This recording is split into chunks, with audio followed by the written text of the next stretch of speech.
Hello friends, जेके study point के YouTube channel पर आपका एक बार फिर से स्वागत है। तो हम पढ़ने वाले हैं आज कार्यपालिका 11th क्लास का चैप्टर नंबर 3। क्या नाम है फ्रेंड्स? कार्यपालिका। तो अब हम ये देखेंगे सबसे पहले सरकार के कितने अंग होते हैं। सरकार के कितने अंग होते हैं? सरकार के आपको बोर्ड पे दिख रहा होगा, सरकार के 3 अंग होते हैं। सबसे पहले सरकार का अंग होता है विधायिका, जिसका काम होता है कानून बनाना। विधायिका का काम क्या होता है? कानून बनाना। दूसरे नंबर पर होता है कार्यपालिका। कार्यपालिका का काम होता है कानून को लागू करना। तीसरे नंबर पर होता है न्यायपालिका। न्यायपालिका का कार्य होता है कानून की समीक्षा करना, कानून को चेक करना। तो फिर फ्रेंड्स अब देख लेते हैं डेफिनेशन क्या होगी। विधायिका सरकार का वह अंग होता है, विधायिका सरकार का वह अंग होता है जिसका कार्य होता है कानून को बनाना। विधायिका सरकार का वह अंग होता है जिसका कार्य होता है कानून बनाना। दूसरी डेफिनेशन देखो कार्यपालिका।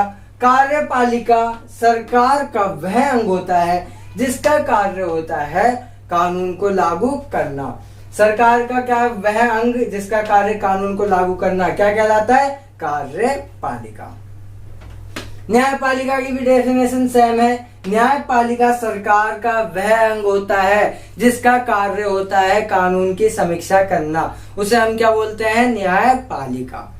अब कार्यपालिका जो है, ये कार्यपालिका 2 प्रकार की होती है। कितने प्रकार की होती है कार्यपालिका? 2 प्रकार की। एक होती है संघ की, पूरे देश के लिए संघ की कार्यपालिका। एक होती है किसी राज्य के लिए, राज्य की कार्यपालिका।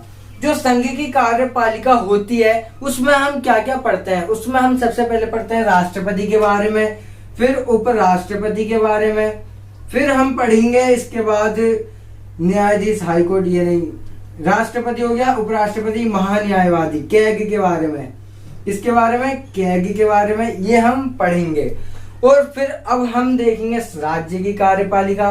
राज्य की कार्यपालिका में हम किसके बारे में पढ़ेंगे? इसमें एक और चीज हम पीएम के बारे में पढ़ेंगे, प्रधानमंत्री के बारे में, और मंत्री परिषद के बारे में। प्रधानमंत्री के बारे में और मंत्री परिषद के बारे में हम किस में पढ़ते हैं? ये पढ़ते हैं हम संघ की कार्यपालिका में। राज्य की कार्यपालिका में हम क्या पढ़ते हैं? राज्य की कार्यपालिका, जैसे कि पूरे देश का मालिक राष्ट्रपति होता है, वैसे राज्य का मालिक राज्यपाल होता है। कौन होता है? राज्यपाल। कौन होता है फ्रेंड्स? राज्यपाल। जैसे कि राज्यपाल के बाद, राष्ट्रपति के बाद एक और बंदा होता है उपराष्ट्रपति, ऐसे राज्यपाल के बाद उपराज्यपाल भी होता है, लेकिन इसके बारे में हम नहीं पढ़ेंगे। फिर जैसे कि यहाँ पे कैग होता है, यहाँ पे मान लो पीएम होता है पूरे देश का प्रधानमंत्री, ऐसे ही सीएम होता है यानी कि मुख्यमंत्री, जो राज्य का प्रधान मुखिया होता है। एक होता है कैग, यहाँ पे होता है महाधिवक्ता, महाधिवक्ता ये होता है फ्रेंड्स, ये नोट कर लीजिए। इसके बाद हम पढ़ने वाले हैं राष्ट्रपति के बारे में डिटेल से। हमने कार्यपालिका देख ली। कार्यपालिका क्या होता है? सरकार का वह अंग होता है जिसका कार्य होता है कानून को लागू करना। जो भी विधि बनाती है कौन? संसद, उसे लागू कौन करता है? कार्यपालिका। कार्यपालिका के 2 अंग, संघ की कार्यपालिका और राज्य की कार्यपालिका। संघ की कार्यपालिका में हम राष्ट्रपति के बारे में पढ़ेंगे, उपराष्ट्रपति के बारे में, कैग के, और प्रधानमंत्री। ऐसी राज्य की कार्यपालिका में हम पढ़ेंगे राज्यपाल, उपराज्यपाल, सीएम, मुख्यमंत्री और महान्यायवादी। समझ आ गया फ्रेंड्स? चलिए इसे नोट डाउन। चलिए फ्रेंड्स अब हम पढ़ने वाले हैं राष्ट्रपति के बारे में। तो राष्ट्रपति क्या होता है? राष्ट्रपति देश का मुखिया होता है। क्या होता है? देश का मुखिया, पूरे देश का प्रधान। राष्ट्रपति देश का पहला व्यक्ति। कौन सा व्यक्ति? राष्ट्रपति पूरे देश का, भारत का पहला व्यक्ति होता है राष्ट्रपति। The first man of India is राष्ट्रपति। कौन होता है राष्ट्रपति? भारत का प्रथम नागरिक होता है, the first citizen of India, राष्ट्रपति। राष्ट्रपति का जो पद होता है, जैसे ऐसे याद करना है आपको। देखो एक फॉर्मूला बताता हूं, पा का नी को का दू यो द सम, ये आपको फॉर्मूले पे याद करना है। इसके अलावा और कुछ नहीं पढ़ना राष्ट्रपति के बारे में, इतना ही बहुत है राष्ट्रपति के बारे में। तो देखते हैं हम सबसे पहले राष्ट्रपति के बारे में कि ये मैंने फॉर्मूला करा क्या है। सबसे पहले जो पा है ये अनुच्छेद के हिसाब से भी लिख लो, अनुच्छेद 52, 53, 54, 55, 56, 57, 58, 59, 60, 61। आपको ये भी पता चल गया होगा राष्ट्रपति का पद से लेकर के अंतिम मोड़ तक, जहां तक हमारा अंतिम टॉपिक होगा वो कहां पे खत्म होगा, अनुच्छेद 61 में। अनुच्छेद 52 से लेके 61 तक क्या है, राष्ट्रपति के बारे में। 52 से लेके 61 तक राष्ट्रपति के बारे में हम पढ़ने वाले हैं। अब अनुच्छेद 52 जो मैंने पा बोला है, पा का मतलब होता है पद। अनुच्छेद 52 क्या बोलता है, भारत का एक राष्ट्रपति होगा। अनुच्छेद 52 क्या कहता है, भारत का एक राष्ट्रपति का पद होगा, अनुच्छेद 52। अनुच्छेद 53 बोलता है कि का से होता है कार्यपालिका। 53 क्या बोलता है, का से कार्यपालिका। कार्यपालिका की सारी शक्ति किसके पास निहित होती है, अनुच्छेद 53 बोलता है कि कार्यपालिका की सारी शक्ति राष्ट्रपति के पास होती है। किसके पास होती है फ्रेंड्स, राष्ट्रपति के पास कार्यपालिका की सारी शक्ति होती है। अनुच्छेद 54 बोलता है नी से होता है निर्वाचन। नी से क्या होता है, निर्वाचन।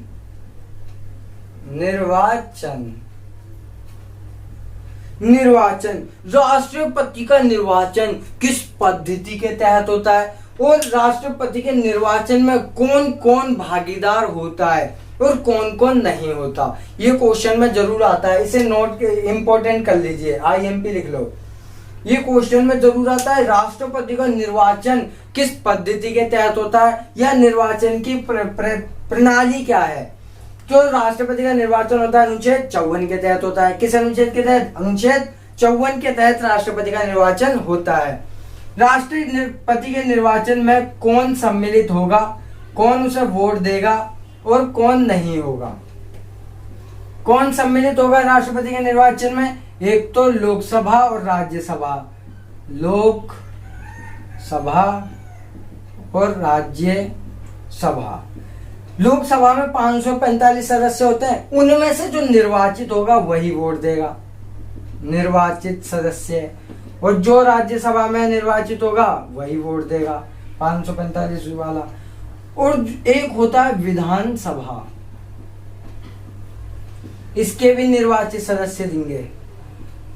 समझ आया फ्रेंड्स, कौन कौन वोट देगा, कौन वोट देने में, निर्वाचन करने में सम्मिलित है।